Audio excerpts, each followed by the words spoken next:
Mana? Mana senjata lo, ah? Mana senjata lo? Ini pelatihan ya. Viral sebuah tweet di Twitter yang menceritakan aksi penganiayaan terhadap seorang pria.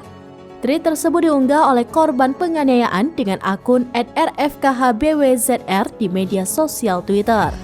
Dalam tweet yang ditulisnya, pria tersebut mengaku dianiaya oleh 5 orang terduga anggota TNI Angkatan Laut Makomarinir Cilandak. Mereka menganiaya menggunakan knuckle dan pisau lipat. Lokasi kejadian tersebut di simpang pertigaan antara Jalan Prapancaraya dan Jalan Kemang Raya, Jakarta Selatan. Korban kemudian membeberkan kronologi kejadian tersebut dalam sebuah tweet di Twitter. Unggahan itu menuai banyak komentar dari warganet. Banyak yang memberi komentar agar kasus ini segera mendapatkan perhatian dari pihak TNI Angkatan Laut.